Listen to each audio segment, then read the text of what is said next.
Section 1. In this section, you'll hear a conversation between Alan and Gianna, the office counsellor of a company. First, you have some time to read questions 1 to 6.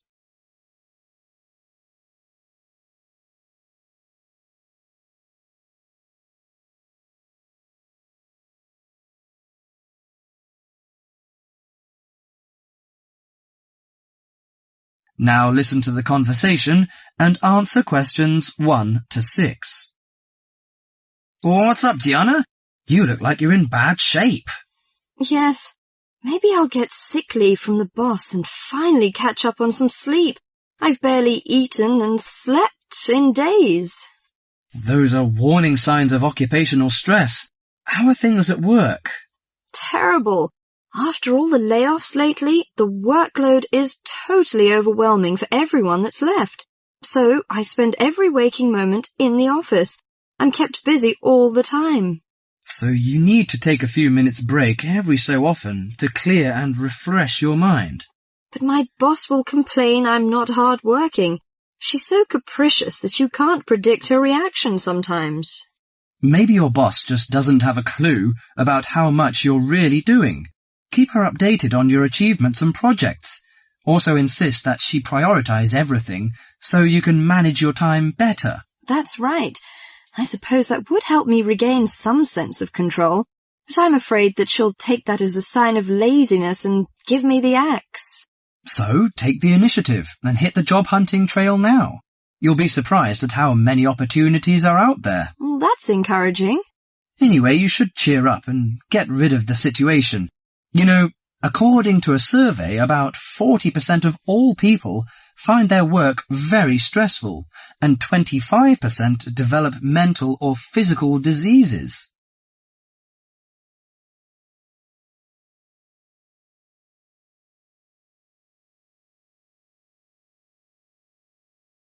Before you hear the rest of the conversation, you have some time to look at questions 7 to 10.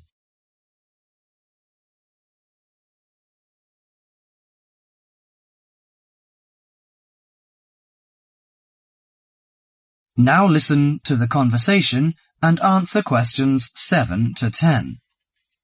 So serious? I didn't know that. How do the problems start? You know, they start when conflicts at work induces stress. Your body reacts by flooding the bloodstream with hormones that tense up your muscles and increase your blood pressure.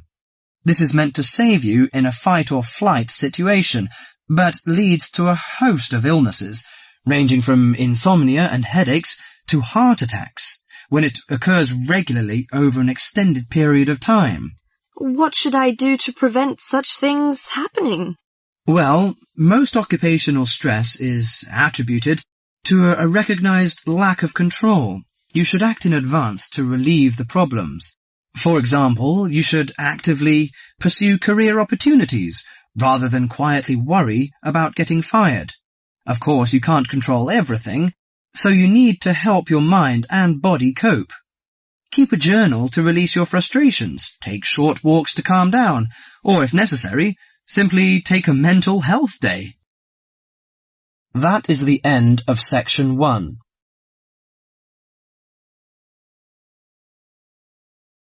You now have half a minute to check your answers.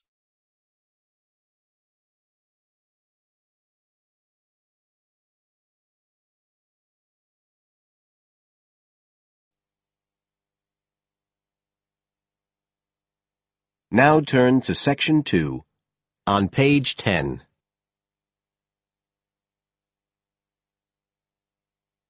Section 2.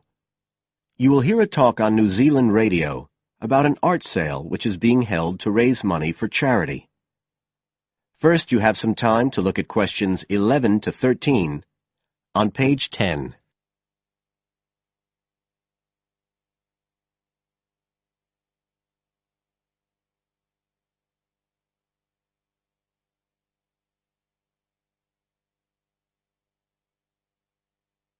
Now listen carefully and answer questions 11 to 13. One of the most anticipated art events in Christchurch is the charity art sale organised this year by Neil Curtis. Neil, tell us all about it.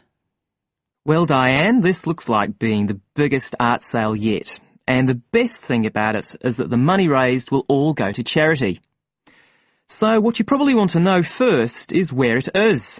Well, the pictures will be on view all this week, most of them at the Star Gallery in the shopping mall. But we have so many pictures this year that we're also showing some in the cafe next door. So do drop in and see them any day between 9 and 5. Now, if you're interested in buying rather than just looking, and we hope a lot of you will be, the actual sale will take place on Thursday evening, with sales starting at 7:30. Refreshments will be available before the sale, starting at 6:30. We've got about 50 works by local artists showing a huge range of styles and media, and in a minute I'll tell you about some of them. You're probably also interested in what's going to happen to your money once you've handed it over. Well, all proceeds will go to support children who are disabled, both here in New Zealand and also in other countries. So you can find an original painting, support local talent, and help these children all at the same time. Before you hear the rest of the talk, you have some time to look at questions 14 to 20 on page 11.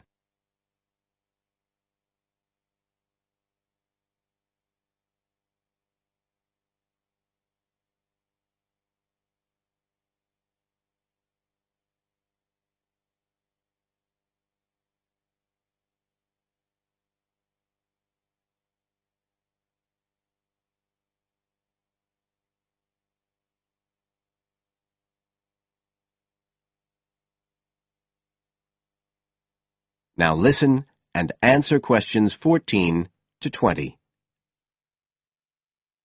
Now, let me tell you a bit about some of the artists who have kindly agreed to donate their pictures to the charity art sale.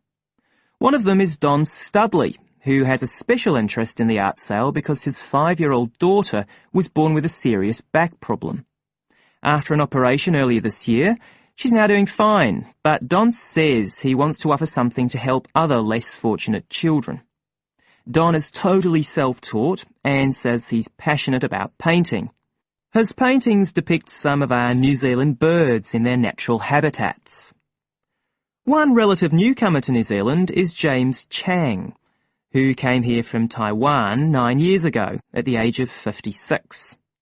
Mr. Chang had 13 exhibitions in Taiwan before he came to live here in Christchurch, so he's a well-established artist, and art has been a lifelong passion for him. His paintings are certainly worth looking at. If you like abstract pictures with strong colour schemes, you'll love them. Natalie Stevens was born in New Zealand, but has exhibited in China, Australia and Spain. As well as being an artist, she's a website designer. She believes art should be universal, and her paintings use soft colours and a mixture of media. Most of her pictures are portraits, so watch out. Some of them may even be friends of yours. And then we have Christine Shin from Korea. Christine only started to learn English 2 years ago when she arrived in New Zealand, but she's been painting professionally for over 10 years, and she sure knows how to communicate strong messages through the universal language of art. She usually works from photographs and paints delicate watercolours, which combine traditional Asian influences with New Zealand landscapes, giving a very special view of our local scenery. Well, that's all I have time to tell you now, but as well as these 4, there are many other artists whose work will be on sale, so do come along on Thursday. We accept cheques, credit cards or cash. And remember, even if you don't buy a picture, you can always make a donation. That is the end of section 2. You now have half a minute to check your answers.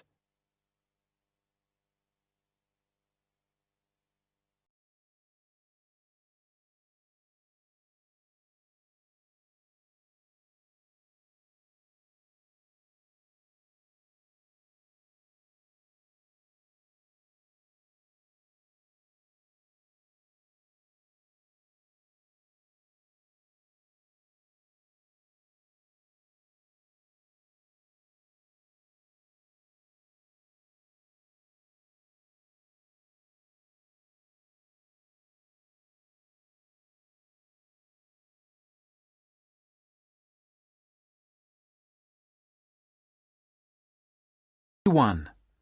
Exam Listening, Section 3.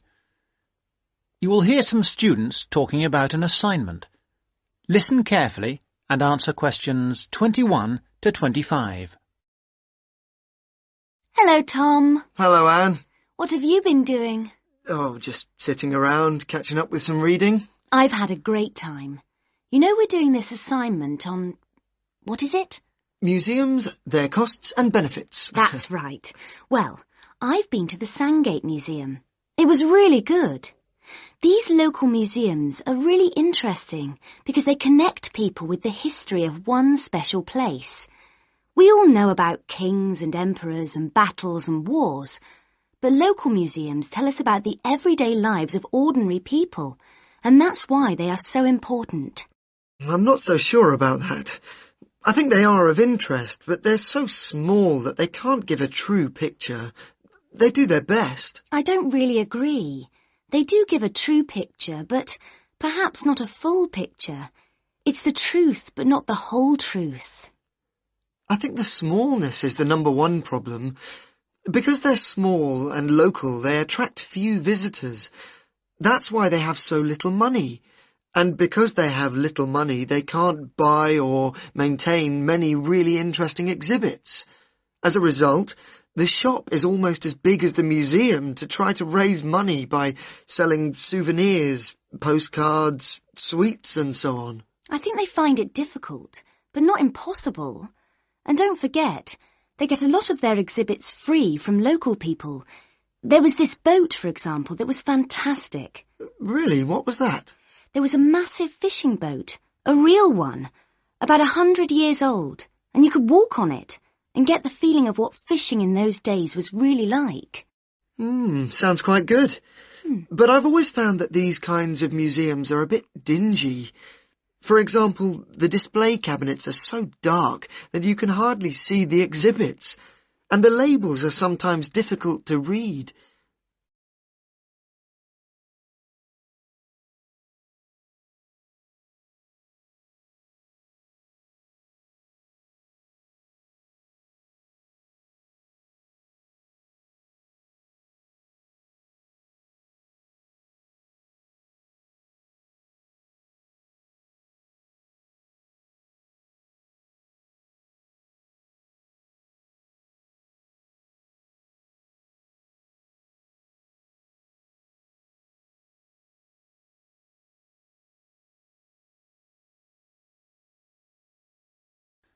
Exam Listening. Now answer questions 26 to 30. So coming back to our assignment, what we've got to decide is whether these museums should be funded by the government or just by local people. I think it depends entirely on what kind of museum it is. How do you mean? Well, take local history museums. They are small, so they won't survive without financial support. But that should come from the local authority, since only people in that area or tourists will visit it. I agree, but what about big natural history museums? Surely they should get money from the central government. Why?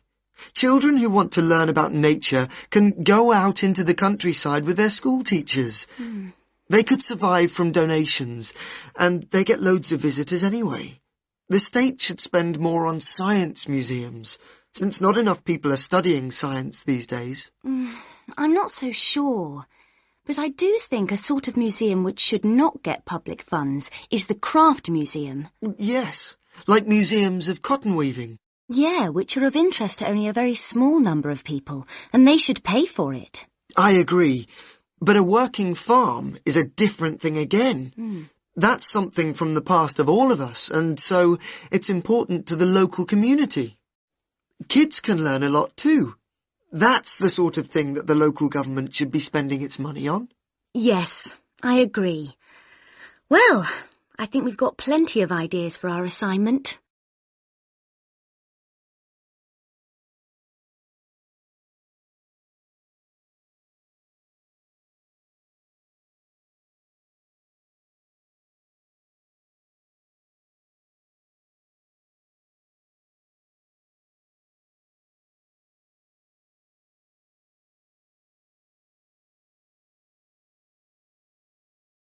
Section 4. In this section, you will hear a lecture on the research on teen brain. Now you have half a minute to read the questions 31 to 40.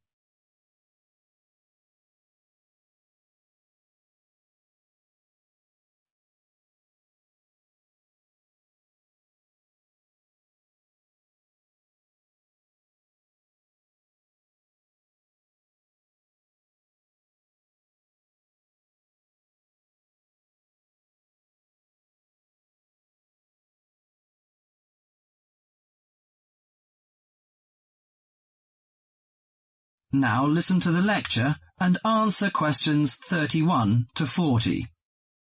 Today our guest is Joseph Parks, Medical Director for the Botany Department of Mental Health. He's going to give a lecture about the research on teenage brain. Good morning, everyone. Today I'm going to introduce the new research about adolescent mind, the teenage brain. How much do you know about that? Do you believe in brain scanning? Do you think we can judge whether a teen is normal or mentally ill? Or it's just another immature test? The new research shows a teen brain is in the middle of disordered changes. Those changes, scientists now believe, are so significant that they may reveal the mysteries of mental illness, explaining why some teens commit suicide, why others harm their classmates, and why some emerge later in life with mental disorders. The research looks forward to a day when teens could be tested for suicidal depression as easily as they are for heart disease. But there are signs that society and parents in particular would reject such a tool. Many parents question the validity of a mental health diagnosis. They fear that their children will be falsely tagged with a mark that he or she is abnormal. At the center of the debate is the teen brain, its confusing architecture and the difficult question of what's typical in a teen and what's not. Under the old thinking, the adolescent brain was fully formed, needing only to be filled with facts, figures, and experiences to become an adult mind. At the same time, many people rejected the idea that young people were even capable of developing mental illnesses. However, the new research shows a teenage brain is an organ in transition. It has an unstable and vulnerable composition. The evolving teenage brain clearly isn't adult-like until the early 20s. If teens act young and stupid, it may be because brain areas that govern rational thought are not mature yet. All that is fine when the brain develops normally. But if the teen brain fails to successfully reinvent itself as an adult brain, mental illness may happen. Researchers increasingly believe if that process stops for some reason, teens are likely to develop mental illness. Early warning signs might be disregarded, as adults may think them the typical teen behaviors. Perhaps the chief hope of the new research is that it could make a difference for teenagers suffering from mental disorder and major depression. These can lead to suicide, which for years has been the leading cause of death for teens. Until recently, scientists couldn't peer into living brains to look for changes associated with normal development or mental diseases. That is beginning to change as researchers develop ever more sensitive brain scanners. However, the composite pictures are somewhat misleading. A snapshot of an individual brain may fall somewhere between normal and mentally ill. For now, psychiatrists and psychologists must still rely on interviews and observations of children's behavior to diagnose mental illness. That is the end of section 4.